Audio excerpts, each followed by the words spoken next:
massive controversy between India and the Maldives when it comes to the statements made by a few of the sitting ministers here in Male, but also how is that going to impact the tourism industry. I'm being joined by a young entrepreneur, Tezkar Yusuf, who is part of the Capital Tours and Travels company and has been involved in the tourism sector for a very long time.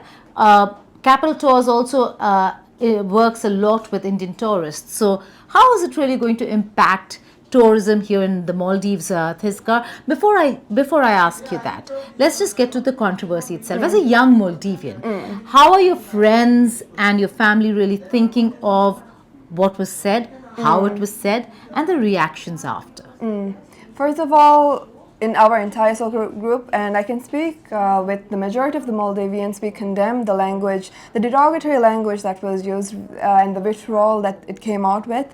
We don't associate with that, and we are frankly quite embarrassed. And I would also like to take a moment to apologize on behalf of the government, some government officials who actually said that, because that in no way, I believe, shows our, we are known for our hospitality, we are known for our, immaculate welcomeness and how we are with everybody and with one of our closest allies. That is not the way that we want to position ourselves, and that is not the way we want to portray ourselves as well. Right. But there has been a massive social media war, Tezkar. You've seen a lot of trolling between people in India and people in the Maldives. What do you have to say to the trolling? The development of Lakshadweep is not coming at the cost of the Maldives. Prime Minister Modi did not mention the Maldives. So why the meltdown? That I feel like on both ends there might be, super right-wing nationalistic views that might have come out of it. But as you mentioned, it's just trolls, right? So it's just Twitter. Everybody just, word vomits on there. And so I don't think majority of the Maldivians, we are also very happy. It's just not the tourism sector, first of all. There are so many other trade relations we have with India as well, medical. We have, a lot of my teachers growing up were Indian as well. My grandmother lived in India. So we have these, cultural and food and so many similarities we have. And historic ties. Yes, historic ties as well. Between the two countries. We've seen ups and downs between India and the Maldives every time a government changes, and we have been talking about that.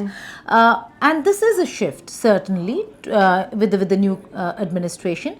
But should that really impact the relations between the two countries, relations between the peoples? We have seen certain discriminatory tweets and posts about Indian tourists itself. What do you have to say about that? Because it was in bad taste, and this is not just to do with the ministers. Yeah, I completely am against all of those tweets, because again, I don't know why, people would, first of all, why would you make such bigoted, remarks in the first place? I think apart from a country, as a human itself, why would you go on whatever nationality, whatever race it is? You shouldn't be making those in the first place.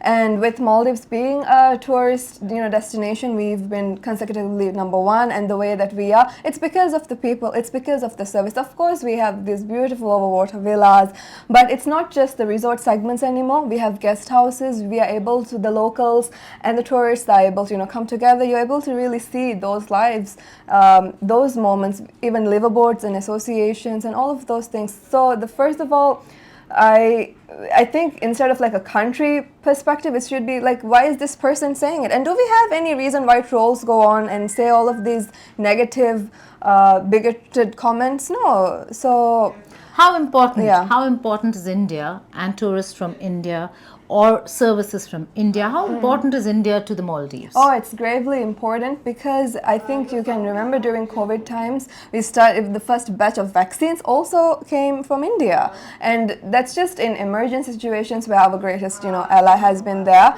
within the South Asian region. And it's that's not just on the medical side, even the food, the trade, the tourists. I feel like everybody really keeps on talking about, tourism because it started with tourism. But there are so many these linkages, cultural linkages, trade linkages, and the workers who are in Maldives. We have so many workers as well. And the dependency of food from India, of trade is not just in terms of business, but basic necessities coming from India. Yes, yes, there are. So we have a huge, relation. We are quite Interconnected. Interconnected. Yes, that's the correct word. Interconnected. So I don't think that we should let any, trolls or super right-wing nationalists at all make the relationship that we have fostered over so many years, break or to put a dent in it. I can understand everybody loves their country, and when you see hateful, bigoted comments, you will react, but that is not the view of, your average common day Maldivians. Everybody sings a Bollywood song here and there, because that's what I grew up, watching the series, so many people. So it's not something I think because all very nationalistic. I can understand that, but I don't think we should let it at all affect the relation that we have worked so hard over so many years. A lot of people are saying boycott Maldives. What do you have to say to them in terms of messaging? Because it really did not sit well and go down well with Indians. There are other options that India can look at or Indians can look at. Of course. And Lakshadweep, certainly development or promotion of tourism there is something that has been on the agenda of this current government. Having said that, what do you have to say to those who are saying boycott Maldives because of certain elements being what they are and saying what they've said?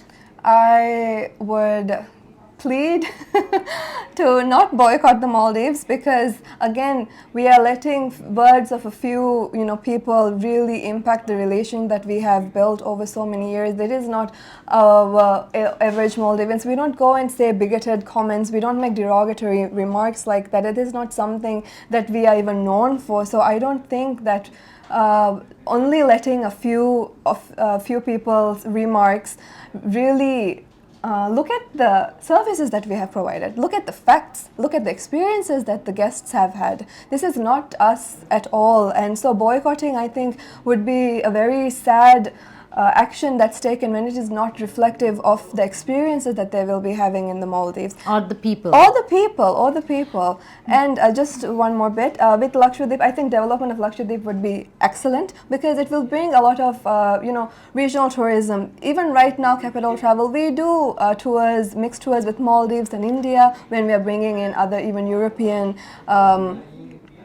tourists. So we have all of these packages where we show like the beauty of South Asia, and so I think development of other regions is definitely will be a boost to us as well, because when one grows, the other grows with it, and that's the relationship that we have been able to foster over so many years. Final question to you. Yes? A little political one over here, Tiska. Morrison administration does certainly look overtly leaning towards China.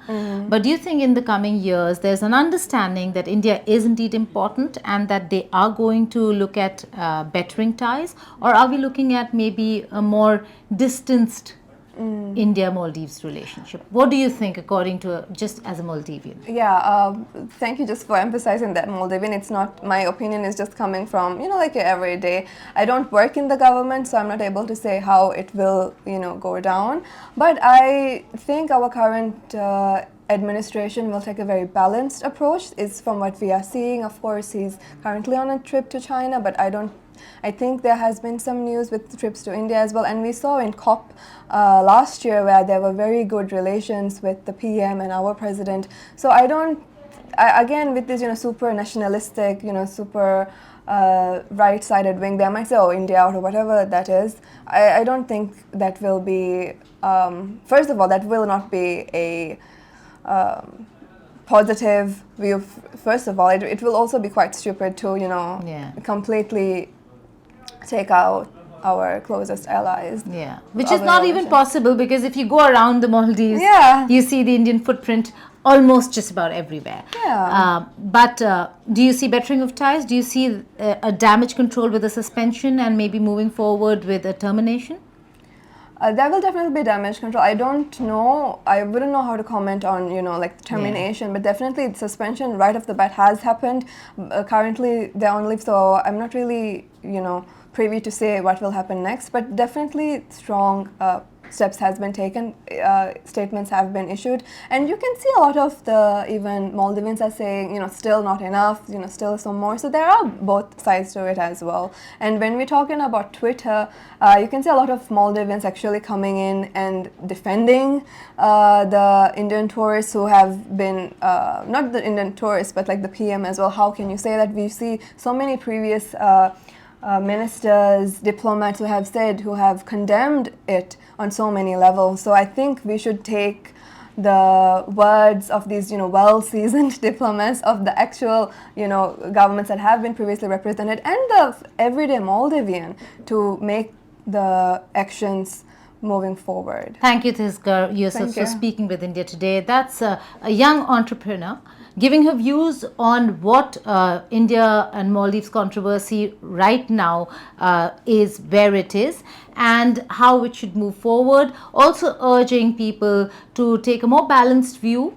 An average Maldivian wants to welcome Indians, an average Maldivian wants better ties with India, and an average Maldivian does not want an acrimonious relationship with India. In Malé, Geeta Mohan for India Today.